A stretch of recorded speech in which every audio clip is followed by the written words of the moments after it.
mettit la ak naqar boo xam ne dafa dal bépp Sénégalais rawatina bépp jigéenu Sénégalais rawatina bépp doomu Géejuwaay wala bépp doomu bu nekk jigéen ci biir Géejuwaay muy lan muy umpale woo leen lu mot léegi si juróom benn weer ñu teg suñu mag suñu sœur suñu xarit suñu mbokk Amy Dia ñu gën ko xam ci turu Nady ñu ngi ko jàpp ci benn histoire boo xam ne amul bopp amul genn bu ngeen gisee nag ñu taxaw ci taxawaay bi mooy dañoo xam ne lu ñu jàppee Amy Dia lu ñu koy jiiñ ay jaaxaan kese la ay jaaxaan képp la comme que ay jaaxaan kese la ay jaaxaan képp la te mu nekkoon mu nekk kenn koo xam ne si ñun la bokk yàgg ànd ak ñun ci xeex bi yàgg bokk ak ñun combat bi ñu ne nag boobu ba léegi ñu ngi def bu nekk waaye tamit te ni yoon nañ benn conférence de presse yëglu ci ay mbiram ñu bëgg ñu jóg ci ay mbiram ñu gën a gaawee ñu bàyyi ko ndaxte koo xam ne deful waxul amul dara lu mun a waral ci dëgg ci kaw dëgg ñu koy jàpp ci loolu nag buñ ci waxtaanee ba jubóo ci kàddu jigéenu Géejuwaay ne xeex mi xeexu Géejuwaay yépp la waaye ñun suñu xeex la ñun waa jigéenu Géejuwaay ñu ne nag ñoom ñooy jiite xeex mi ñu woowoon ñu ci xeex mi mooy lu ñu bëggoon tey def mooy dañoo bëggoon def une marche pacifique pour dénoncer cette arrestation arbitraire de suñu jigéen Amy Dia. Une marche pacifique pour dénoncer toutes les arrestations arbitraires qui se passent au Sénégal.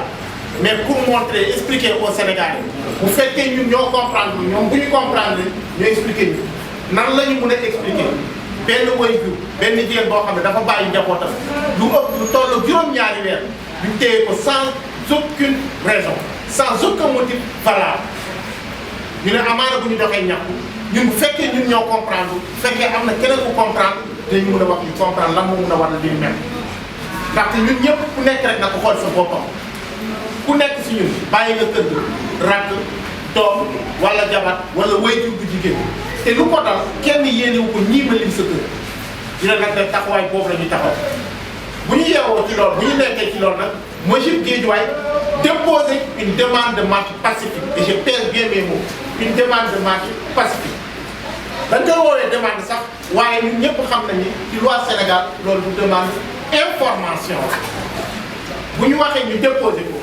ba démb procédure bi ci war yëpp dans délai yi ñu ko war a déposer ñu ko war a déposer ak fu mu war a jaar yëpp ñu respecté bu ñu ko respecté ba démb la ñu woolu suñuy ndaw nañu marche pacifique bi ngeen bëggoon def mënuñ fi leen bàyyi ngeen def ko ndaxte bu ngeen ko defee ci lu ñu wax da ngeen di indi trouble à l'ordre public ba pare da ngeen di def entrave à la circulation ñuy laajte rek tey man bi ma yeewoo ba léegi maa ngi ci biir Guédiawaye di wër luñ fi gis ci takkader luñ fi gis ci policier ndaxte est-ce que du loolu mooy trouble à l'ordre public luñ fi gis ci policier est-ce que loolu jàpp ngeen ni mënu woon encadrer de manière pacifique doomu Guédiawaye ñu marche sans tambour ni trompette ñu dem si jàmm ak salaam dénoncé ni ñu ko dénoncé bari si jàmm ak salaam ñibbi suñuy kër waaye ce qu'on a lu ce qu'on a compris mooy que dafa mel ni injustice bu ñu teg Amy Dia ñoom dañoo bëgg ñu interdit marche bi dañoo bëgg injustice boobu gën a perdurer ñu yëgal nag comme que Sénégalais yenn saa yi dañuy naan xamuñu ku tooñ ku fayu la ñu xam ñu ne woon tey nag dinañu daje test xabaar yi yëgal na leen bu ñu waree def conférence de presse def nañ conférence de presse bu ñu waree déposer autorisation de marche en bonne et due forme déposer nañ ko waaye nag dañoo toll foo xam ne nag ku xamul buur saay la ñu ne la buur deer ku xamul buur saay la ñu ne la buur deer tey nee nañu lii respecté nañu waaye dañuy xamal ne beneen yoon bu ñu déposé ñu may ñu ñàkk ñu may ñu accompagner ñàkk ñu accompagner ñun on va faire cette marche te ñu ngi leen di ñaan nag di leen xamal ne lu ñu bëgg mooy balaa ñuy egg si loolu on veut que notre sœur Amy Dia revienne parmi nous dans les plus brefs délais pour être auprès des siens.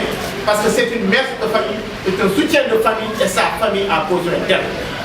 li nga xam ne nag bu ñu daloo ñun duñu ko nangu bu ñu bàyyi ñu koy teg suñu jigéen ñi bu ñu bàyyi ñu koy teg suñu sœur.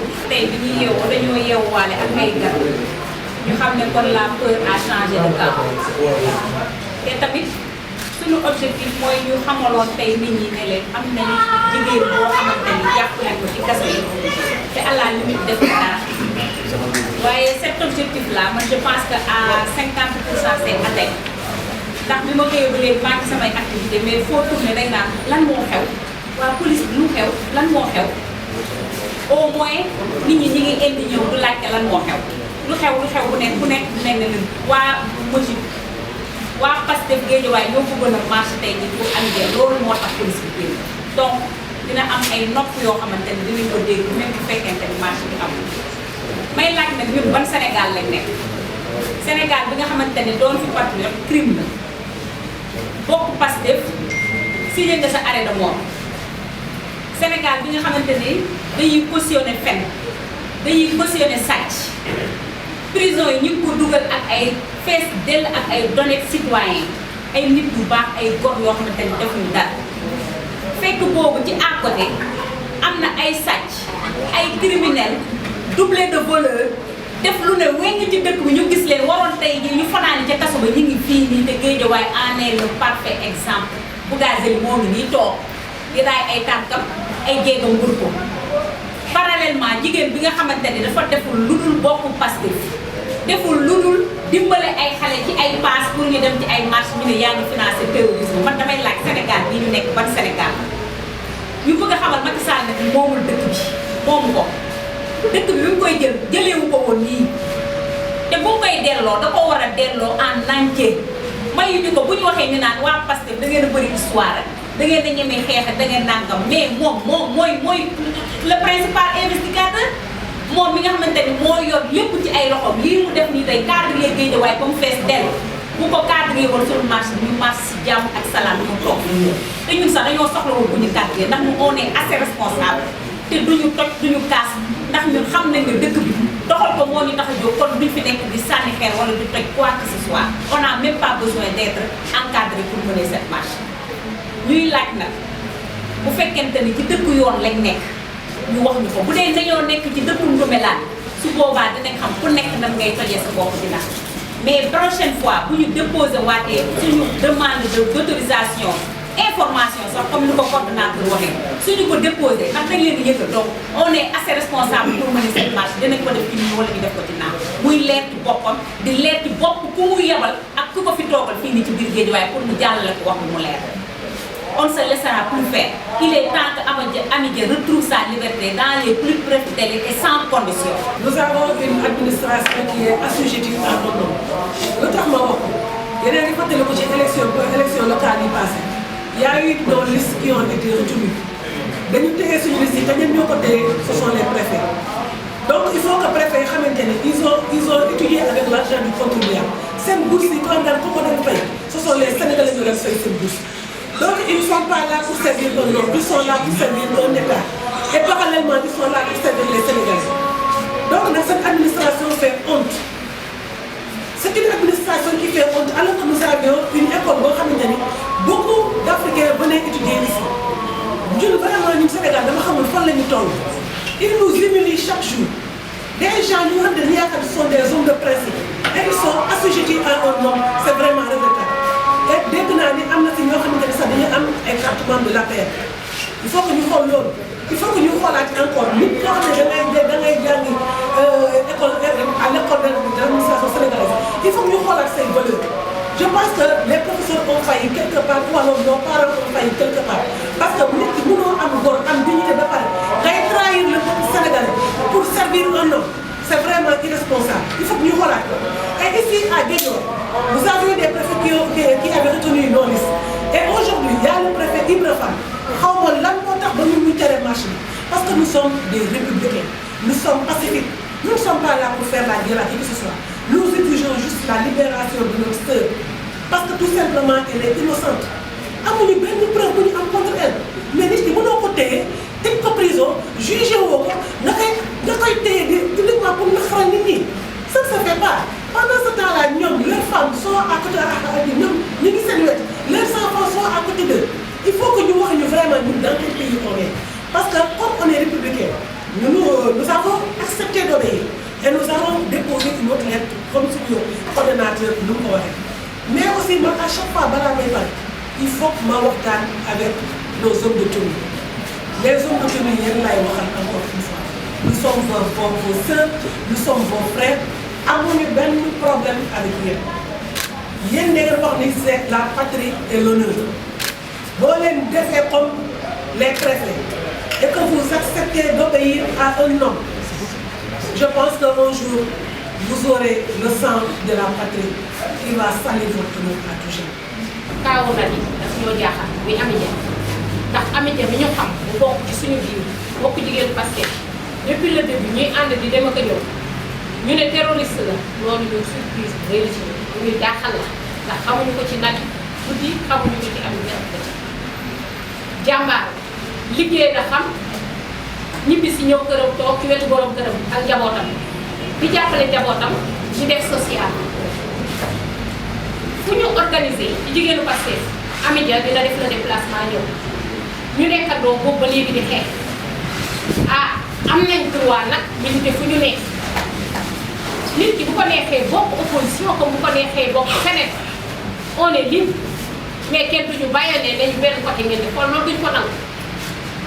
Amy Dia am na droit bokk Pastef 2 poids 2 mesures nag duñu ko nangu ndax bu dee rek loo xamante ne bëgg nañ ko lijjanti ci réew mi délinquance beeg lu ne ngi ci réew mi lu ne ñu koy wax bu di ñu koy wax ba cëg te pourtant gisuñu kenn yëngu léegi lan dañuy jël benn mère de famille lu mat 6 à 7 mois tàggale ko njabootam muy souffrir biir prison ñun ñu toog comme lu ko da baax bu xëy léegi nekk suñu wàllu famille loolu mënuñu koo nangu te attanuñ ko suñu xol attanu dañuy toog di ko jeneen connaissant Amy Dia xamuñu ko ci fit la xamuñu ko ci dara lu dul dem ñëw liggéey bëgg na Pastef loolu di militante di patriote ku ko jàppee ci loolu doo ko bàyyi patriote la militante la Pastef jaral na ko lu nekk ñun nag jigéenu Pastef national dañoo fas yéene ñëw ànd ak suñu sœur yii nekk ci Mogic Guédiawaye fu ñu taxawee ñu taxaw seen wet di exiger nag dans le plus bref délai la libération de Amy Dia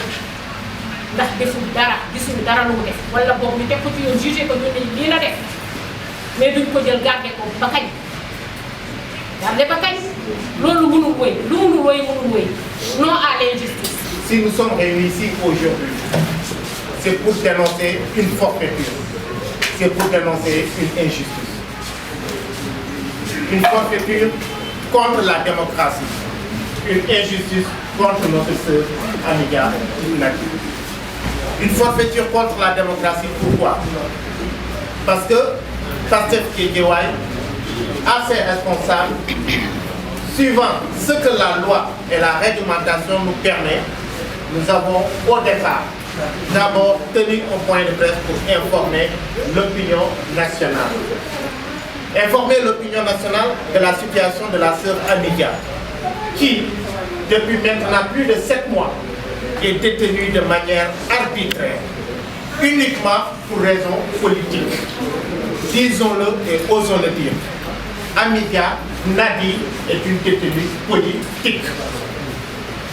Après cette première conférence de presse, nous avions demandé la libération de Madame Amy Dia Nadi. Mais, après 7 mois, nous avons constaté que l'État, ou ceux-là qui utilisent le nom de l'État, continue à maintenir la sœur Amy Dia dans les liens de la détention de manière la plus arbitraire possible, ignorant que Amy Dia aurait pu être leur sœur, ignorant que Amy Dia aurait pu être leurs épouses, ignorant que Amy Dia aurait pu être leur mère, ignorant simplement ou faisant fi simplement de leur humanité et de leur humanisme. Pour cela, les femmes de Guédiawaye, je ne dirais pas les femmes de Pastef Guédiawaye, mais les femmes de Guédiawaye ont déposé en bonne et due forme une lettre d'information à l'autorité, auprès de l'autorité administrative pour lui signifier que nous souhaiterions organiser aujourd'hui une marche pacifique. Et je pèse bien mes mots, je dis une marche pacifique pour dénoncer la situation de la sœur Amy Dia. Parce que la situation ne peut être plus injuste, la situation ne peut être plus intolérable que celle que vit actuellement la sœur Anita. Après avoir fait tout ce que la loi nous demande, malheureusement, hier, l'autorité administrative a convoqué certains représentants pour leur signifier que la marche n'était pas autorisée. Pour deux raisons tellement fallacieuses qu'elles nous font à la fois rire et qu'elles nous font peur et nous poussent à s'interroger sur l'avenir de la démocratie sénégalaise. Le préfet invoque, soi-disant, risque de trouble à l'ordre public. Je prends tous ceux qui nous suivent à témoin. Je prends les journalistes à témoin. Et je prends tout le monde à témoin. Ce que nous avons vu aujourd'hui à Guédiawaye, comme déploiement de forces de défense et de sécurité, est incroyable. Et je me demande, qui peut nous faire croire que ces policiers présents à Guédiawaye depuis ce matin n'avaient pas la capacité ou la possibilité d'encadrer une masse pacifique qui n'allait même pas durer 2 heures de temps au plus. Parce que ces policiers sont là mobilisés depuis 7 heures du matin. Et pourtant, ils sont encore là. Qui peut nous faire croire qu'ils ne pouvaient pas encadrer une masse pacifique en bonne et due forme? Deuxième raison invoquée par l'autorité. Ils disent que si on organisait une masse pacifique, que nous allions créer des attroupements pour empêcher la bonne circulation. Et pourtant, c'est l'État qui crée des attroupements chaque jour que Dieu fait, avec ces soi-disant sentiers qui n'en sont pas une pour bloquer tout Guédiawaye. Depuis combien d'années la population de Guédiawaye souffre d'embouteillage? Mais si nous avons tenu à faire aujourd'hui cette conférence de presse, à s'adresser à tout le monde, c'est pour prendre la population sénégalaise à témoin. Pour une fois et pour la dernière fois, prendre cette population à témoin. Nous tenons à dire, jusque-là nous avons été les plus courtois possible. Jusque-là nous avons été les plus républicains possible. Mais à l'impossible, nul n'est tenu. À partir de maintenant, nous reprendrons les mêmes procédures. Et espérons même que, avant que nous ne déposions une lettre, la sœur Amédia recouvrera sa liberté totale et entière et sans condition. Mais si tel n'était pas le cas, nous allons une prochaine fois déposer une demande d'autorisation de marche pacifique. Mais pour la prochaine fois, nous n'attendrons pas l'autorisation du préfet, du sous-préfet, du gouverneur ou du président de la République, encore moins du ministre de l'Intérieur. Nous allons faire prévaloir notre droit, ce droit-là inscrit dans la Constitution sénégalaise, qui donne à chaque citoyen sénégalais la possibilité de pouvoir dire ce qu'il ressent de la manière dont il le ressent en respectant ce que les lois disent. Et nous ne demandons qu'à marcher pacifiquement pour dénoncer la situation que vit notre sœur Amédia. La prochaine fois, nous informons le préfet, s'il est là, s'il n'est pas là, qu'il prenne les enregistrements qui sortent d'ici. Ou peut-être éventuellement même de ces agents qui seraient là pour l'informer que la prochaine fois, qu'il autorise, qu'il n'autorise pas, nous marcherons. Et nous réclamons la libération immédiate et sans condition de notre sœur Amédia. Parce que, pour Hamoul Boursaï, nous sommes là pour terre. Et on est à un moment décisif. Parce que les Sénégalais ne savent pas qui commet la faute, qui commet l'injustice. Mais les Sénégalais ont souvent tendance à pointer du doigt celui-là qui résiste face à cette injustice. Et nous allons résister face à cette injustice et nous ne l'accepterons pas. Et je terminerai par lancer un appel solennel aux forces de défense et de sécurité. J'ai eu aujourd'hui mal quand j'ai vu des jeunes Sénégalais dressés dans les rues de Guédiawaye depuis 7 heures du matin. Uniquement pourquoi? Pour asseoir la volonté ou les desseins d'un seul homme. Ces jeunes-là n'ont pas demandé à intégrer la police pour qu'on les traite de la sorte, de la manière de la sorte. Ces jeunes-là ont demandé à intégrer la police pour défendre les idéaux que la police renferme et non pour être au service d'un tel ou d'un tel autre. Donc nous informons, nous rappelons à ces jeunes policiers que nous ne sommes pas des ennemis. Nous venons des mêmes quartiers, nous venons des mêmes familles, nous venons des mêmes maisons. Et la prochaine fois, Inch'Allah, quand nous déposerons notre lettre, que le procureur ou le préfet, je ne sais pas, qu'il se le tienne pour lui, qu'il autorise, qu'il n'autorise pas, nous marcherons. Et s'il veut marcher sous nos cadavres, qu'il marcha sous nos cadavres, ou quitte à qu'il nous mette tous en prison et que nous rejoignions la sœur Amidia. Mais la sœur Amidia ne sera pas plus digne que nous, ne sera pas plus noble que nous, et nous nous battrons pour sa libération.